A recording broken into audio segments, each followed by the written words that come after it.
الحمد لله رب العالمين حمدا يوافي نعمه ويكافي مزيدا يا ربنا لك الحمد كما ينبغي لوجهك الكريم ولعظيم سلطانك أشهد أن لا إله إلا الله وحده لا شريك له وأشهد أن محمدا عبده ورسوله صلوات الله وسلامه عليه وعلى آله وأصحابه ومن سار على نهجه واقتفى بسنته إلى يوم الدين.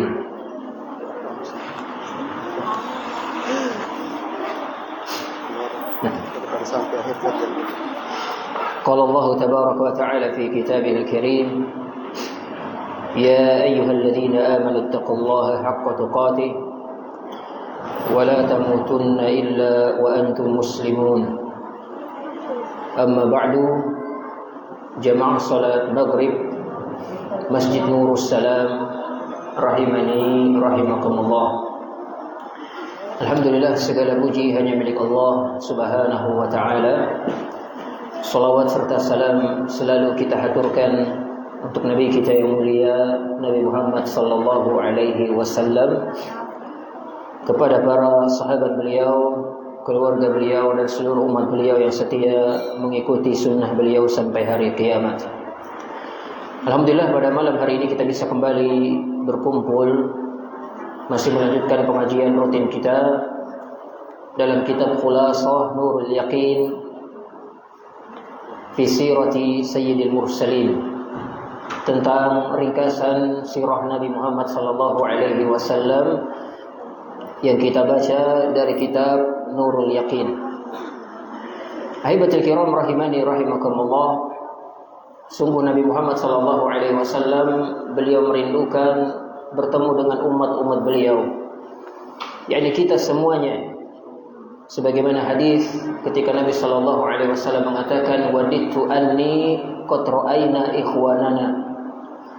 Kata Rasulullah, coba aku ingin sekali rindu bertemu dengan ikhwan-ikhwanku. Maka para sahabat mengatakan, ya Rasulullah, awalasna ikhwanaka, bukankah kami ini ikhwan-ikhwan engkau?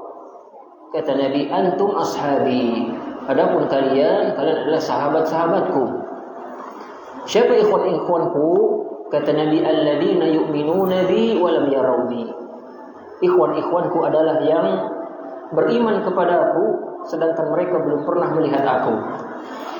Jadi kita semuanya ini adalah ikhwan-ikhwan Nabi sallallahu alaihi wasallam yang Nabi ingin sekali berjumpa dengan kita, dan kita pun juga tentunya lebih ingin lagi berjumpa dengan beliau sallallahu alaihi wasallam. Maka di antara bentuk kita cinta kepada beliau, kita membahas sejarah perjalanan hidup beliau, yang mana mempelajari sirah Nabi adalah untuk kelembutan hati kita. Kita mempelajari sejarah perjalanan Nabi supaya kita tahu betapa beratnya perjuangan Nabi sallallahu alaihi wasallam berdakwah untuk Islam. Maka kita pelajari kisah beliau, cerita beliau, karena cinta kita kepada beliau sallallahu alaihi wasallam. Insyaallah 2 pekan sekali kita akan bahas kitab ini. Mudah-mudahan bisa kita habiskan, bisa kita ceritakan bagaimana Nabi dari lahir sampai beliau sallallahu alaihi wasallam ia berjumpa dengan Allah Subhanahu wa taala. Tapi pada malam hari ini kita lanjut pada halaman yang ke-6. Yang punya kitabnya bisa dibuka di halaman ke-6, yaitu wiladatuhu wa radha'atuhu, tentang kisah lahirnya Nabi Muhammad sallallahu alaihi wasallam dan juga masa menyusui beliau sallallahu alaihi wasallam.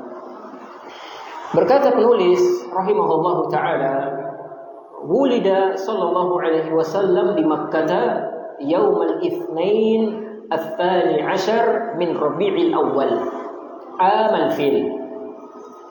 Kata beliau, wulida, Rasulullah sallallahu alaihi wasallam dilahirkan. Kapan? Di Mekah. Jadi tidak ada khilaf di kalangan para ulama, Nabi itu lahir di Mekah. Seluruh ulama sirah sepakat. Hanya saja mereka khilaf di mana di Mekahnya.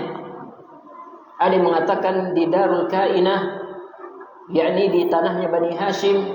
Jadi Bani Hashim punya wilayah, satu wilayah, yaitu punya orang-orang Quraisy. Ada satu tempat namanya Darul Kainah, di situ katanya Rasulullah dilahirkan. Ada yang mengatakan Rasul di Mekah itu di dekat Bukit Sofa. Jadi kalau Bapak sa'i Sofa Marwah, di dekat Bukit Sofa, di situlah Nabi sallallahu alaihi wasallam katanya dilahirkan. Ya, intinya Rasulullah lahir di Mekah, tetapi detailnya di mana para ulama khilaf. Ya, ulama sirah berbeda pendapat. Dan ketika Nabi lahir, yang menjadi bidannya, yang membantu persalinan Nabi Muhammad SAW adalah ibunya Abdurrahman bin Auf. Bapak pernah dengar mungkin nama Abdurrahman bin Auf. Beliau adalah mamanya, itu bidannya ketika Rasulullah SAW itu lahir. Kemudian kata beliau, Yaumal Itsnain, di hari Senin.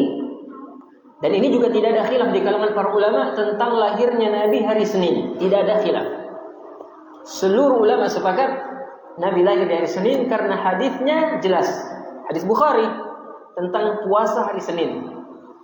Yang kata Nabi SAW, "Dzaka yaumu wulidtu wa yauma unzila alai." Hari Senin adalah hari ketika aku dilahirkan. Dan hari Senin adalah hari pertama aku diberikan wahyu.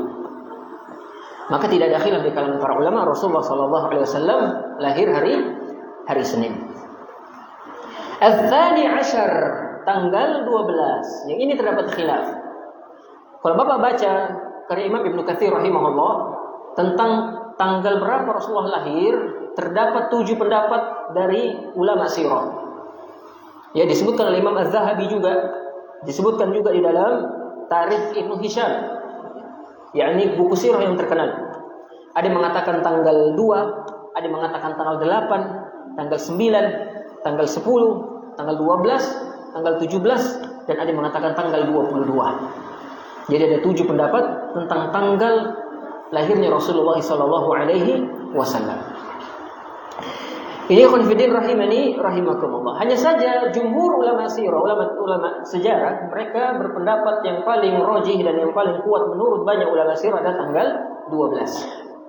Ya, dari bulan Rabiul Awal, dan inilah yang dipilih oleh pendapatnya oleh penulis kitab ini. Ini tanggal 12 Rabiul Awal. Begitu pula di bulan Rabiul Awal, ini juga khilaf. Ya, bulan Rabiul Awal khilaf di kalangan para ulama. Sebagian ulama berpendapat Rasulullah lahir di bulan Ramadan, di bulan yang suci. Tetapi wallahu a'lam bishawab, ini beliau juga di sini memilih pendapat bulan Rabiul Awal. Amal fil, di tahun gajah. Ya. Di tahun gajah. Kemudian kata beliau yang kedua, wa summiya 'amu wiladatihi amal fil, dan dinamakan tahun kelahirannya Nabi sebagai tahun gajah. Summiya artinya dinamakan. Dinamakan tahun kelahiran Nabi itu tahun gajah. Kenapa? Li'anna malikal habasyati arsala 'ama wiladatihi jaishan ila Makkah lihadmil Ka'bah. Karena Raja Habasyah arsala, mengirim pasukan di tahun lahirnya Nabi itu, sebuah pasukan ke Mekah. Untuk apa, Pak? Untuk menghancurkan Ka'bah. Wa kana fihi filun 'azim, dan dalam pasukan itu ada fil. Apa fil, Pak? Ada gajah 'azim yang besar. Namanya juga gajah, pasti besar. Fa ahlaqallahu al-jaisha, kemudian Allah pun menghancurkan, membinasakan pasukan itu. Ikraman liwiladatin Nabi sallallahu alaihi wasallam, dalam rangka untuk menghormati tahun lahirnya Nabi sallallahu alaihi wasallam. Ini khonfidin rahimani rahimakumullah. Kita akan ceritakan sedikit kisah Ashabul Fil. Ya, kita sering menjadikan surah ini sebagai surat andalan kita semua. Ya, Pak ya, surah Al-Fil. Bagaimana kisahnya? Di sini mumpung kita baca kenapa Rasulullah SAW lahir di bulan atau di tahun gajah? Kenapa namanya dinamakan tahun gajah? Jadi peristiwa Fil itu terjadi di masa kakeknya Nabi. Siapa kakek Nabi, Pak? Abdul Muttalib bin Hashim. Bertepatan di tahun yang Rasulullah SAW di waktu itu lahir. Jadi peristiwa gajah ini di bulan Muharram, kemudian Safar. Rasul lahir di bulan Rabiul Awal.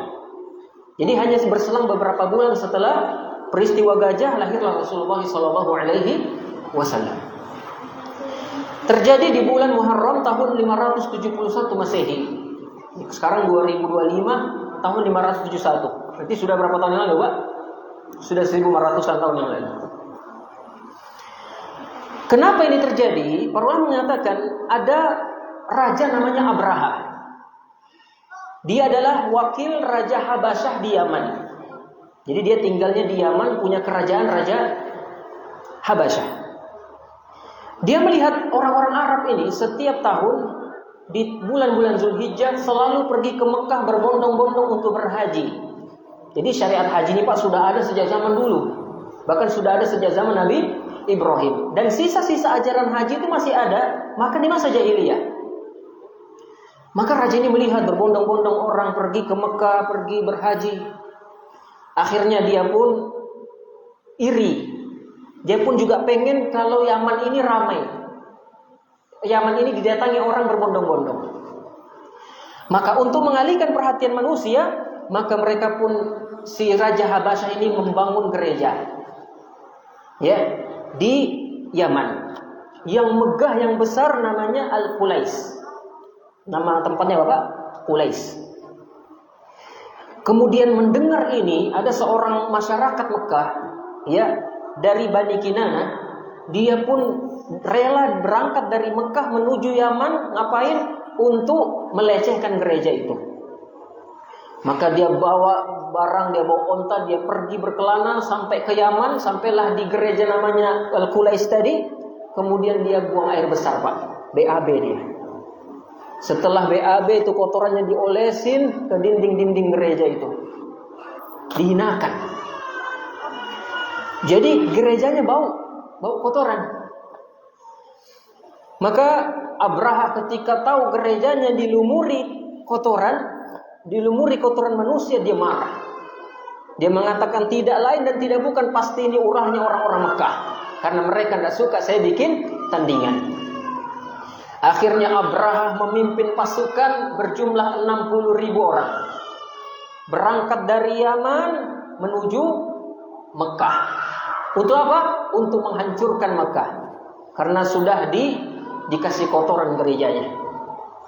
Akhirnya di dalam pasukan itu mereka membawa beberapa ekor gajah yang besar-besar.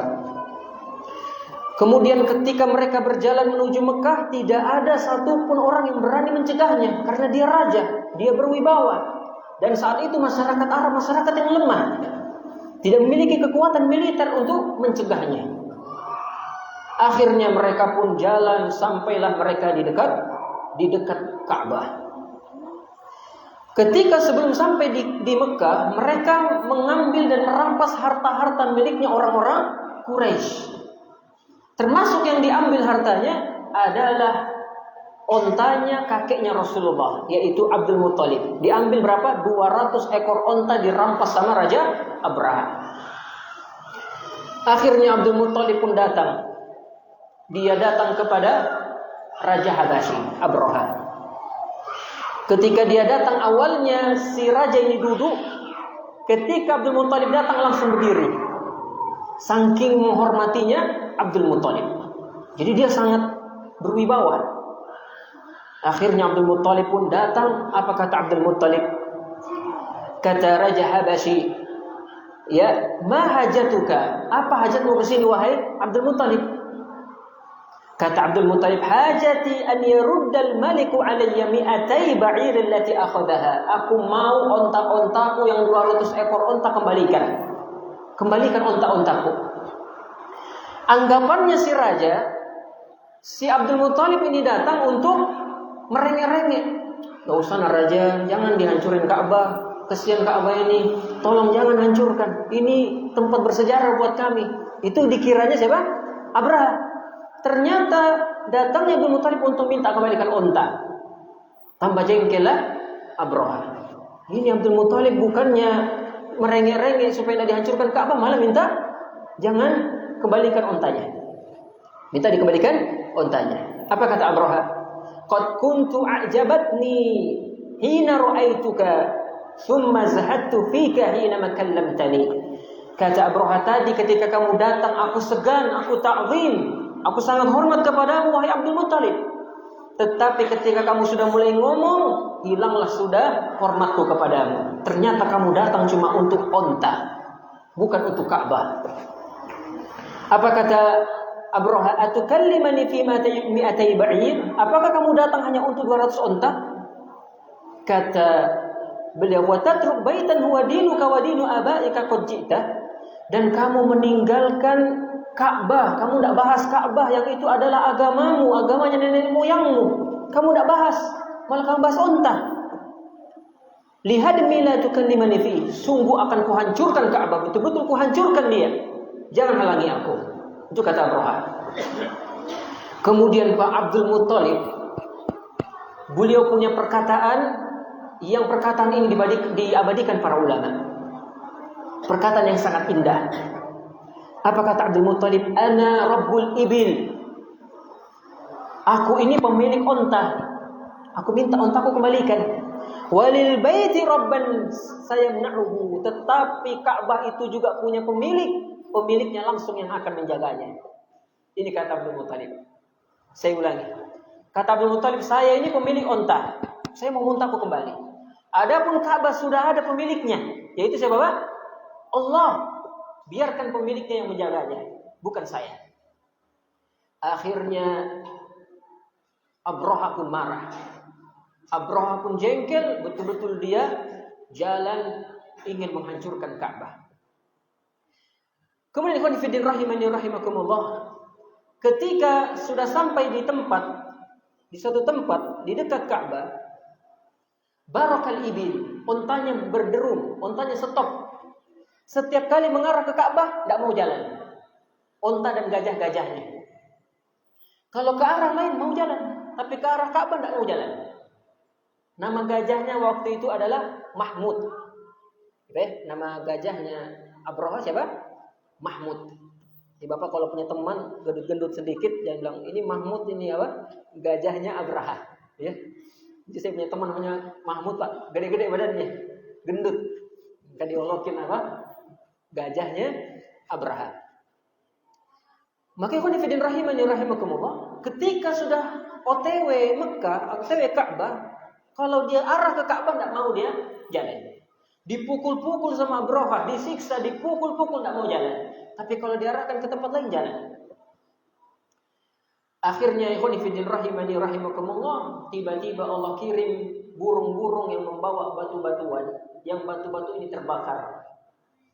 Kemudian setiap burung itu melepaskan dari cengkramannya batu-batu tersebut mengenai tentara-tentaranya Abraha. Semua yang kena batu tadi meninggal. Semua yang kena batu tadi binasa. Inilah Allah Subhanahu wa taala gambarkan dalam surah Al-Fil. Ya. Disebut dengan sebagian orang mengatakan burung ababil. Burung ababil itu maknanya adalah burung yang berbondong-bondong. Burung yang banyak datang bawa batu. Makanya kata Allah, alam taro kaifa fa'ala rabbuka bi ashabil fil. Apakah engkau tidak memperhatikan bagaimana Tuhanmu memperlakukan tentara bergajah? Alam yaj'al kaidahum fi tadlil. Bukankah dia telah menjadikan tipu daya mereka itu sia-sia? Capeknya mereka dari Yaman jalan ke Mekah, ternyata sia-sia perjalanannya. Tadlil, sia-sia. Wa arsala alaihim tayran ababil. Kemudian Allah kirim burung-burung yang berbondong-bondong. Tarmihim bihijaratin min sijil. Burung itu melempar mereka dengan batu-batuan dari api. Faj'alahum ka'asfin ma'kul. Mereka terputar-putar tergulung-gulung seperti ulat-ulat yang memakan dedaunan.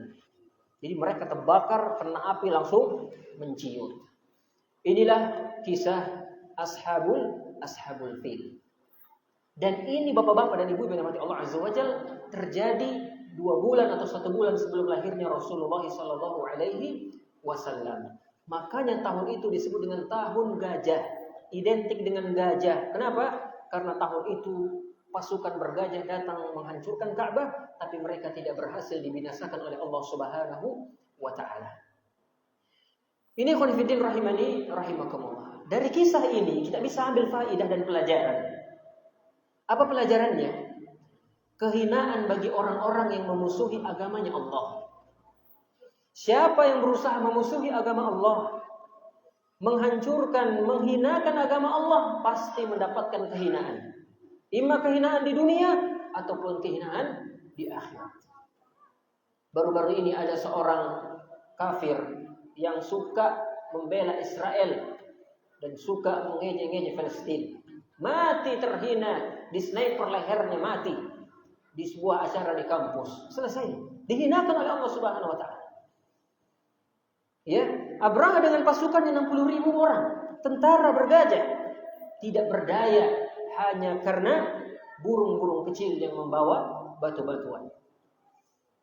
Makanya kata Allah, inna kaida syaitani kana gurura. Sesungguhnya tipu daya syaitan itu lemah. Makanya Pak, ini menjadi peringatan. Sehebat apapun kekuatan manusia akan hancur kalau menentang Allah. Akan hancur kalau menentang Allah. Di antara dalil dalam Al-Quran, sebuah dosa yang Allah sebut itu menentang Allah adalah dosa makan riba. Bapak bisa cek. Apa kata Allah dalam surah Al-Baqarah? Fa in lam taf'alu fa'dhanu biharbin minallahi wa rasulih. Kalau mereka masih makan riba, fa'dhanu, umumkan kepada mereka, biharbin minallahi wa rasulih, peperangan dari Allah dan Rasulnya. Jadi Allah umumkan peperangan bagi orang yang makan riba. Artinya ketika mereka bikin dosa terus, mereka sedang nentang Allah. Mereka sedang nentang Allah. Makanya para ulama sepakat semua dosa yang diremehkan itu dosa besar. Apa aja? Kalau sudah kita meremehkan dosa, menganggap enteng dosa, maka kita seperti orang-orang munafik yang mereka meremehkan dosa-dosa. Maka kita bersyukur Pak, kalau kita bikin dosa, Allah kasih sinyal dalam hati kita tidak nyaman, itu nikmat. Ketika kita bikin dosa, tiba-tiba kita ingat, kita merasa kok ada kesialan, kok kayaknya hidupku tidak nyaman, kok hatiku kayak ada yang ganjal. Tidak nyaman di hati, itu menunjukkan hati kita masih bagus. Allah tegur dengan ketidaknyamanan di hati. Adapun orang yang hatinya sudah mati, kalau bikin dosa tidak sama sekali menyesal. Semakin berdosa, semakin rasanya mereka tidak ada penyesalan, tidak ada ganjal-ganjal di hatinya. Ini orang ciri-ciri hatinya sudah mati. Ini khonifuddin rahimani rahimakumullah.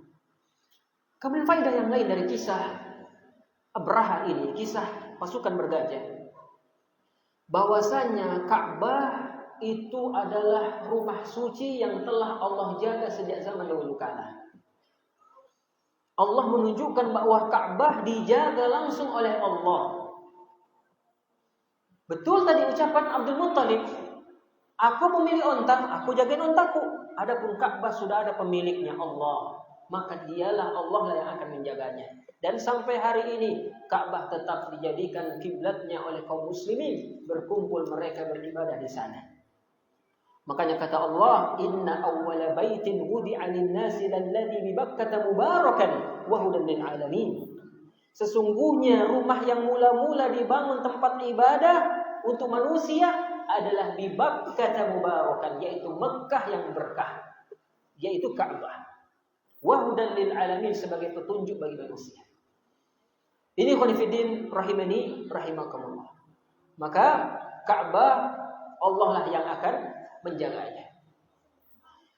Faedah yang ketiga dari kisah Abraha ini, kisah Yaman dari Raja Habasyi, menunjukkan mukjizat pendahuluan bagi Nabi Muhammad SAW. Peristiwa gajah terjadi sebulan sebelum kelahiran Nabi. Dan ini menjadi tanda bahwa beliau akan lahir pada masa yang penuh berkah, diiringi dengan kejadian-kejadian yang luar biasa. Makanya kata penulis di sini, Allah Subhanahu wa taala melahirkan beliau di tahun gajah, tahun ketika Allah binasakan orang Habasyi, Raja Habasyi, sebagai pemuliaan untuk Nabi Muhammad sallallahu alaihi wasallam. Ini khonifuddin rahimani rahimakumullah. Kemudian faedah yang lain tentang kisah ini adalah pelajaran tentang sunnatullah. Sunnatullah itu artinya aturannya Allah. Bahwa segala sesuatu tunduk kepada kehendak Allah, termasuk binatang-binatang besar sekalipun. Kalau Allah tinggal katakan kun, jadilah, gajah tadi yang besar tidak bisa jalan menuju Ka'bah. Padahal dia besar, dia mampu berjalan. Tetapi ketika Allah tinggal katakan kun, dia langsung tidak bisa berjalan sama sekali. Ini menunjukkan ketika Allah menghendaki segala sesuatu, Allah gampang tinggal mengatakan kun fayakun. Makanya ketika Rasulullah sholat gerhana matahari di zaman Nabi, Pak, terjadi setelah anaknya Nabi bernama Ibrahim meninggal. Nabi punya anak laki-laki Ibrahim dari istri namanya Maria Al-Qibtiyah, seorang budak.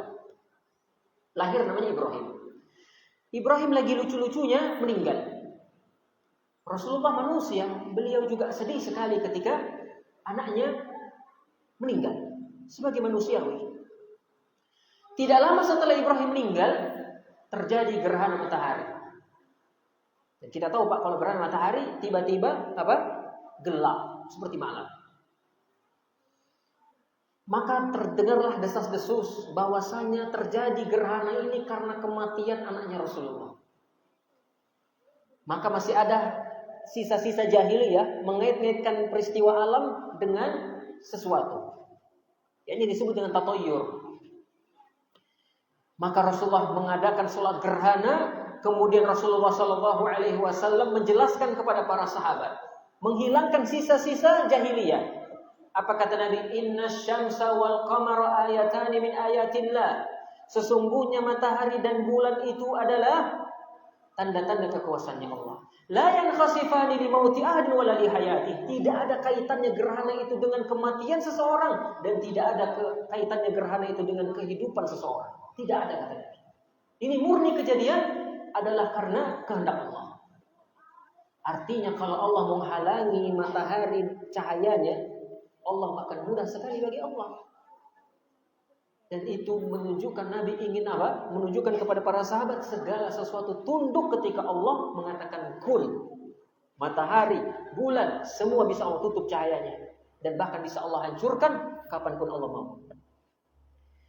Ini khonifidin rahimani rahimakumullah. Maka di sini khonifidin rahimani rahimakumullah menunjukkan bahwasanya Allah tinggal mengatakan segala sesuatu kun, maka terjadilah sebagaimana gajah tadi tidak bisa bergerak atas kehendak Allah Subhanahu wa taala.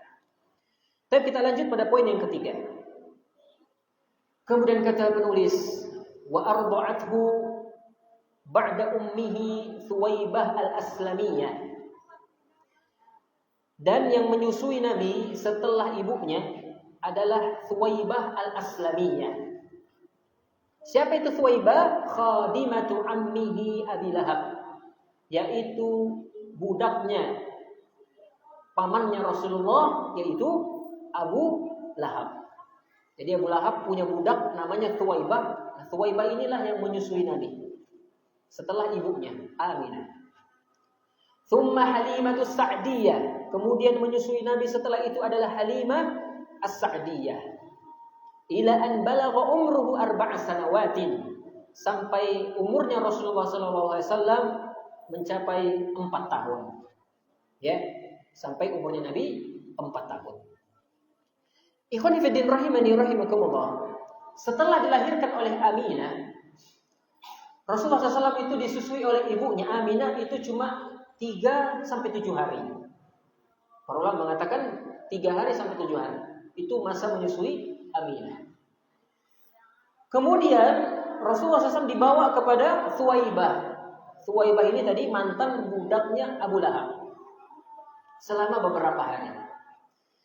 Di antara saudara sepersusuan Rasulullah, yang juga disusui oleh Thuwaibah adalah Abu Salamah. Bapak pernah dengar nama Abu Salamah? Abu Salamah itu dengan Rasulullah saudara sesusu. Saudara sepersusuan. Kenapa? Sama-sama menyusu dari Thuwaibah. Ketika Abu Salamah meninggal, Rasulullah menikahi istrinya Ummu Salamah. Jadi Rasulullah di istrinya yang kelima namanya Ummu Salamah. Mantan istri saudara persusuannya Rasulullah. Jadi persusuan itu Pak disusui 5 kali sampai kenyang. Kemudian di masa umur 1 sampai 2 tahun. Maksimal 2 tahun. 5 kali persusuan sampai kenyang. Kalau syarat ini terpenuhi, maka jadi anak susuan. Ya. Jadi 5 kali susu di bawah 2 tahun. Ustaz, kalau sudah MTS misalnya, dia nyusu, minum susu 1 botol, enggak. Karena sudah di atas 2 tahun, sudah expire sudah tidak dihitung. Ya, Pak. Kenapa? Karena sebelum 2 tahun air susu yang diminum itu jadi daging, jadi darah. Pak. Sehingga kalau orang ada anak kecil di bawah 2 tahun disusui 5 kali sampai kenyang, maka bisa disebut dengan anak sepersusuan. Kalau 1 kali belum, 2 kali belum, 3 kali belum, sampai 5 kali minimum. Karena biasa bapak-bapak ada sebagian tanya, Ustaz, bagaimana kalau ada seorang bapak terminum susu istrinya misalnya? Apakah jadi anak persusuan? Kita katakan, enggak. Itu 2 tahun ke bawah. 2 tahun ke atas sudah berkumis, tidak dihitung lagi. Ya, karena itu tidak jadi daging sudah. Ya, Pak ya. Ini khonifidin rahimani rahimakumullah. Kemudian setelah itu datanglah rombongan dari Bani Sa'ad, sekitar 100 kilo dari Taif. Ada rombongan perempuan-perempuan yang tidak punya harta, orang-orang miskin. Mereka ini membuka jasa nyusuin anak-anak kecil orang Quraisy. Jadi di zaman dulu, Pak, menyusui anak itu adalah jasa. Mungkin kalau di sini Muara sudah tidak ada, Pak ya. Ada ibu-ibu datang apa? Sini aku buka jasa nyusuin anak kecil. Dulu ini ada di zaman Rasulullah SAW ketika baru lahir.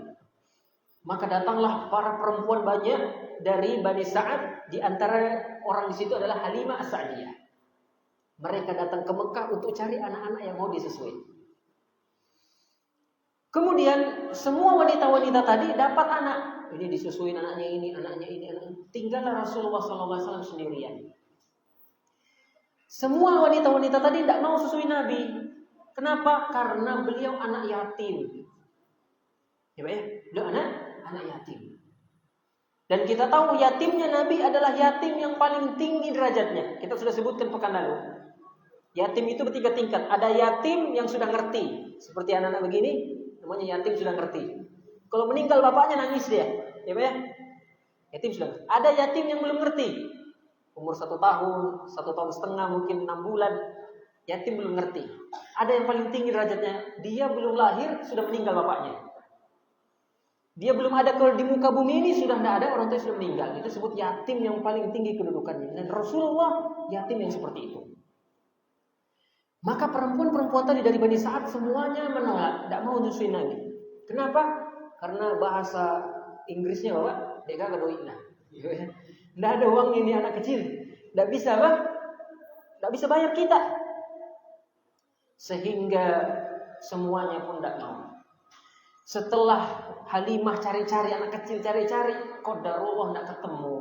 Akhirnya Halimah Sa'diyah mau tidak mau nyusui bayi Muhammad, yakni Rasulullah SAW. Awalnya Halimah terpaksa. Tidak ada lagi kah? Tidak ada. Tinggal ini anak yatim. Ya sudah, sini aku bawa. Akhirnya Halimah membawa Nabi SAW untuk disusui. Jadi awalnya terpaksa, Pak. Maka Halimah berharap, ya mudah-mudahanlah nanti dapat keberkahan karena bantu anak yatim. Dan betul, ketika Halimah membawa Nabi SAW, Halimah mendapatkan keberkahan yang banyak di rumahnya. Rezekinya cukup terus, dimudahkan rezekinya. Kenapa? Membantu anak yatim. Dan lihat Bapak dan Ibu berarti Allah Azza wa Jalla, Halimah bawa Nabi ke kampungnya di Bani Sa'ad, sekitar 100 kilo dari Taif, di sedikit pedalaman, daerah pedalaman. Ini khonifidin rahimani rahimakumullah. Bahkan Halimah ketagihan merawat Nabi. Sampai-sampai ibunya minta, Halimah belum mau kasih. Saking banyaknya beliau mendapati keberkahan merawat Nabi sallallahu alaihi wasallam. Ini khonifidin rahimani rahimakumullah. Maka dibawalah Rasulullah oleh Halimah dan wanita-wanita tadi ke kampungnya untuk disusui di kampungnya sampai umurnya Nabi 4 tahun. Bayangkan Pak, dari umur berapa hari sampai 4 tahun sama Halimah As-Sa'diyah. Dan nanti Halimah As-Sa'diyah disebutkan oleh para ulama, beliau orang yang masuk Islam. Radhiyallahu ta'ala anha. Beliau termasuk orang yang masuk dalam Islam. Kenapa orang-orang Arab mereka menyusui anaknya pada orang lain dan dibawa ke pedalaman? Salah satu alasan disebutkan oleh para ulama untuk menjadikan anak-anak mereka fasih dan berbahasa Arab. Jadi mereka dibawa ke pedalaman. Karena di antara aib orang Arab, kalau mereka ngomongnya tidak fasih. Orang Mekah sudah fasih, tapi di pedalaman itu lebih fasih lagi. Makanya Nabi itu Pak kalau bicara, ya jawami'ul kalim, atas wahyu dari Allah, ucapan beliau itu singkat-singkat tapi padat. Dan ucapan Nabi itu Arab fusha, Arab yang paling fasih. Kenapa Rasulullah SAW diutus ke kampung-kampung? Di kampungnya Halimatus Sa'diyah. Dan kita juga tahu Pak, anak-anak kecil, misalnya kita mau fasihkan dia bahasa Bugis, kita bawa kemana dia Pak? Ke kampung kita di Sulawesi. Ya, kita bawa dari umur 6 bulan, mau SD kita tarik lagi kan ke Senipa. Tahu-tahu pulang Pak sudah fasih bahasa Bugisnya. Dia ke warung, elok kak beli, bilang tidak bisa sudah bahasa Indonesia, saking fasihnya.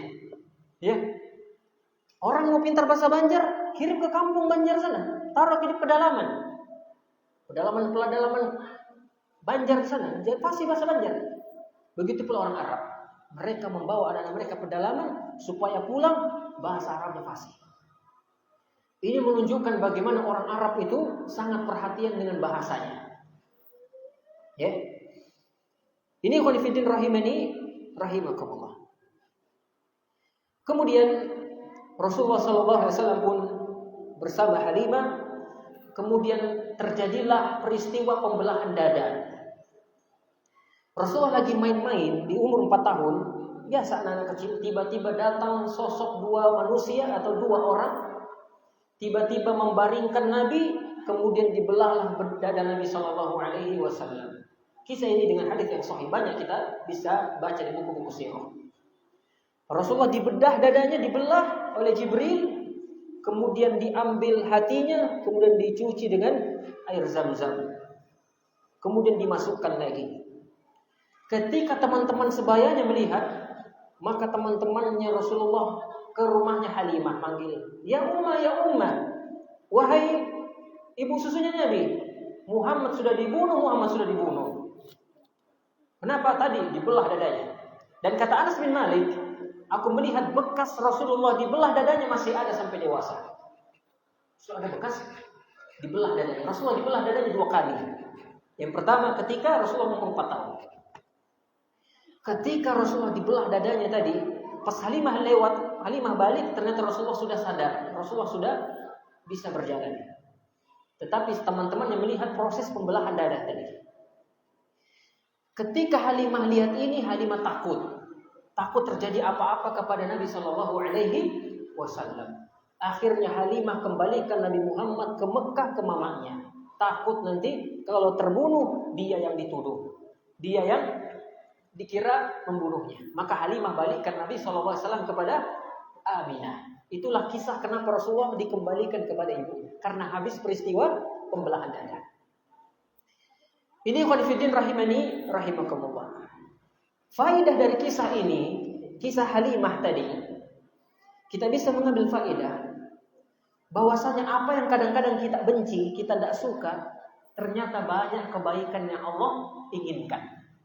Ya Pak ya, betapa sering kita kadang ingin sesuatu, ternyata Allah tidak izinkan. Ternyata banyak hikmah di balik itu. Tadi Halimah ingin sekali menyusui anaknya orang kaya, tapi tidak dapat. Malah dapat Nabi Muhammad anak yatim, terpaksa dibawa. Ternyata di balik membantu anak yatim tadi banyak keberkahan yang didapat oleh Halimah Sa'diyah. Dan Allah katakan wa asa an takrahu syai'a wa huwa khairul lakum. Bisa jadi kamu benci sesuatu padahal itu baik bagimu, kata Allah. Wa asa an tuhibbu syai'a wa huwa syarrun lakum. Bisa jadi kalian suka sesuatu padahal itu buruk bagimu. Bisa jadi kalian benci sesuatu padahal itu baik bagimu. Wallahu ya'lamu antum la ta'lamun. Kalian itu tidak tahu, Allah lebih tahu. Ini khonifidin rahimani rahimakumullah. Contoh Pak, saya dulu lulus SMA, saya daftar di perguruan tinggi di Samarinda. Saya daftar di Unmul, qadarullah tidak diterima. Saya daftar lagi di Poltek, qadarullah tidak diterima lagi. Akhirnya saya daftar di STAIN waktu itu Pak ya, Sekolah Tinggi Ilmu Agama Islam Negeri. Diterima. Qadarullah di STAIN salah jurusan lagi. Karena saya milihnya sembarang-sembarang aja. Yang penting kuliah aja sudah. Teman saya sudah diterima di sini, teman saya sudah diterima di sini. Saya belum diterima-terima. Saya sedih, saya pusing, ya Allah kayak apa ini? Masa saya bambong? Saya pengen kuliah. Akhirnya saya ketika pilih jurusan sembarang-sembarang aja. Saya pilih KPI. Saya nggak tahu Pak jurusan apa itu. Pokoknya saya tulis saja. Ternyata lulus. Pas saya lihat KPI Komunikasi Penyiaran Islam. Bukan kontes dangdut TPI ya, bukan.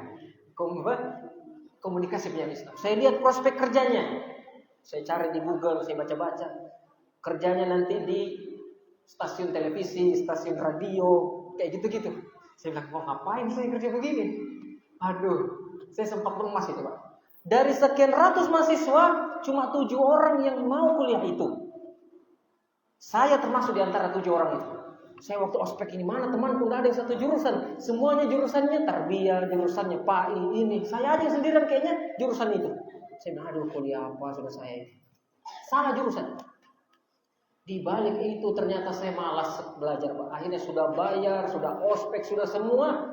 Akhirnya saya bilang sama mama saya, Mak saya udah mau kuliah. Loh kenapa? Salah jurusan aku Mak. Kita sudah bayar, sudah aku malas, aku mau belajar. Akhirnya ketemu Ustadz, ngobrol. Kata Ustadznya apa? Kamu mau mondok ke Jawa. Daripada kamu putus sekolah, tidak ngapa-ngapain di rumah, mending kamu mondok. Adakah Ustadz mondok buat orang sudah besar, sudah lulus SMA? Ada banyak. Sudah kamu ke Jogja dulu sana 2 tahun. Akhirnya saya pergi ke Jogja, saya mondok. Lanjut habis itu pergi ke Jember 5 tahun, 7 tahun. Bayangkan Pak, kalau saya langsung diterima di Unmul. Waktu saya pilih jurusan Kesmas, Kesehatan Masyarakat. Mungkin saya tidak di Nursalam sekarang di Pondok Bapak. Saya di Puskesmas.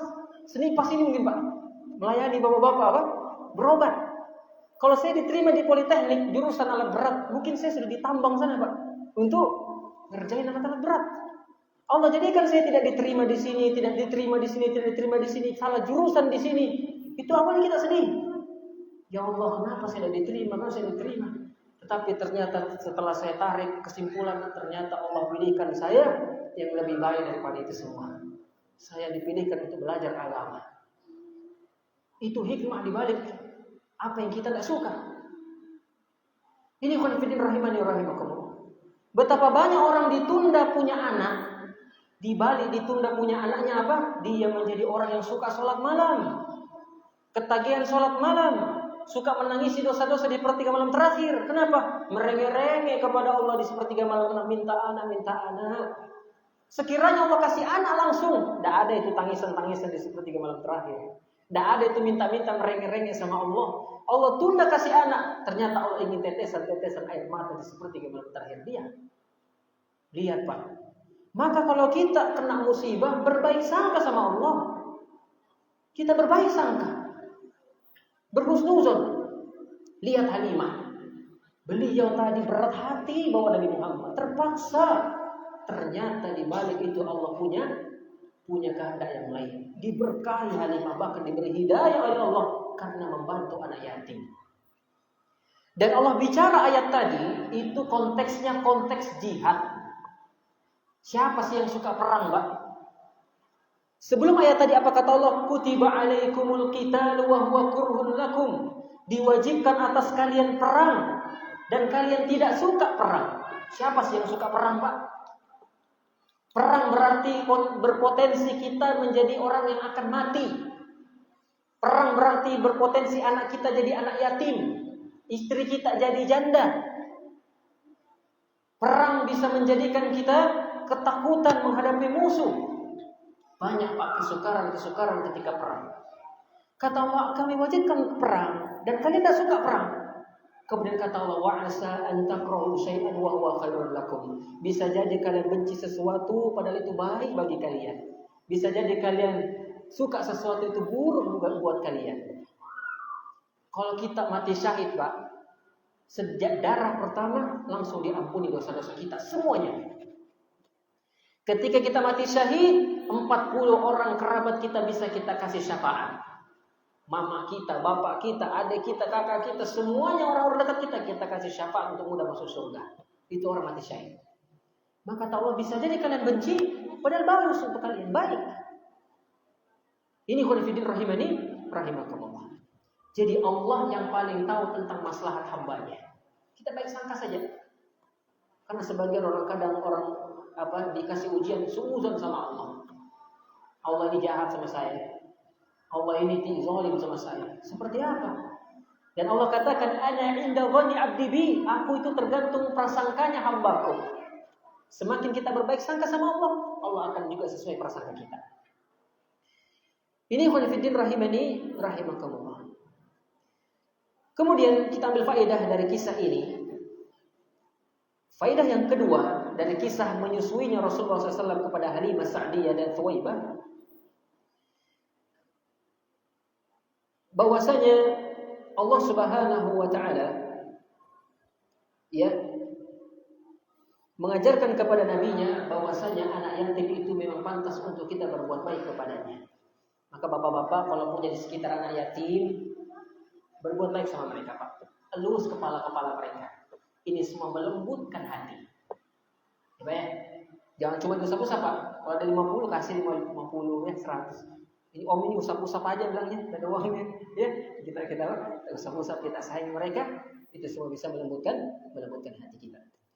Tapi kita lanjutkan di halaman ke-7. Wafatu ummihi wa hadonatuhu. Wafatnya mamanya Nabi dan yang mengasuh Rasulullah setelahnya. Hadonah artinya pengasuhan. Tuwafiyat ummuhu sallallahu alaihi wasallam wa huwa fi sadisati min umrihi. Mamanya Rasulullah tuwafiyat. Tuwafiyat itu artinya wafat, meninggal. Sallallahu alaihi wasallam wa huwa, sedangkan Rasulullah fi sadisati min umrihi, di umurnya yang ke-6. Jadi Rasulullah dibalikkan dari Halimah tadi umur 4 tahun sama mamanya 2 tahun, kemudian mamanya meninggal. Sallallahu alaihi wasallam. Dan ketika Halimah mengembalikan Rasulullah, Aminah ingin membawakan Rasulullah ke Madinah untuk mengunjungi kuburan bapaknya, menziarahi kuburan Abdullah. Ya, kita baca. Wa hiya raji'atun minal Madinah, dan Aminah saat itu raji'atun, pulang dari kota Al-Madinah. Ngapain di Madinah? Ziarah kubur. Wa qad dhahabat ila al-Madinati li ziyarati qabri abihi, dan sungguh Aminah pergi ke Madinah li ziyarati qabri, untuk mengunjungi, menziarahi kuburan bapaknya Rasulullah, untuk ziarah kuburnya Abdullah. Wa ma'aha jadduhu, dan bersama Aminah waktu pergi ke Madinah adalah kakeknya Rasulullah, yaitu Abdul Muttalib. Indal Abdul Muttalib. Kemudian yang ketiga, waqad dufinatil bil abwa, dan Aminah dikubur. Dufinat itu artinya dikubur, bil abwa, di tempat namanya Abwa. Wa hiya qaryatun baina Makkah wal Madinah, yaitu kampung di antara Mekah dan Madinah, di tengah-tengah. Fahadanathu Ummu Aiman, kemudian Rasulullah diasuh oleh Ummu Aiman, khadimatu abihi Abdullah, pembantunya bapaknya Rasulullah, yaitu Abdullah. Jadi Rasulullah SAW itu ingin dilihatkan kuburan bapaknya. Ketika dibalikan oleh Halimah, dibawalah oleh Aminah ke Madinah. Di Madinah Aminah sakit. Dia sakit. Pas pulang ke Mekah, di tengah jalan namanya Abwa, disitulah meninggal Aminah. Bayangkan Pak, umur belum lahir bapaknya meninggal, umur 6 tahun mamanya meninggal. Inilah Rasulullah SAW. Kemudian nanti Rasulullah umur 8 tahun ke kakeknya lagi meninggal. Setelah kakeknya diasuh lagi pamannya lagi meninggal. Bayangkan Rasulullah SAW berpindah-pindah pengasuhan. Dari ibu nyusui ke mamanya, ke kakeknya, ke pamannya. Itulah Rasulullah SAW menghadapi kesulitan yang luar biasa dalam kehidupan. Makanya kata Rasulullah, asyaddul nasi bala'an al-anbiya. Orang yang paling berat ujiannya adalah para nabi. Tsummal amsal fal amsal. Kemudian yang sepertinya. Artinya semua kita ini pasti dapat ujian, tapi yang paling berat ujiannya adalah ujiannya para nabi. Seperti Nabi SAW masih kecil, sudah tidak ada kedua orang tuanya. masih 6 tahun sudah tidak ada bapak dan ibunya. Ini menunjukkan betapa Allah Azza wa Jalla sayang kepada Nabi, ingin agar Nabi SAW itu sabar sejak kecil. Ini mungkin yang bisa kita sampaikan tentang kisah Rasulullah SAW. Insya Allah pada pertemuan yang akan datang kita akan bahas tentang pembahasan berikutnya, yaitu tarbiyah dan wafatnya kakeknya Rasulullah, yaitu Abdul Muttalib. Hada wallahu a'lam bishawab. Semoga bermanfaat. Mungkin ada yang mau ditanyakan sebelum kita tutup, silakan.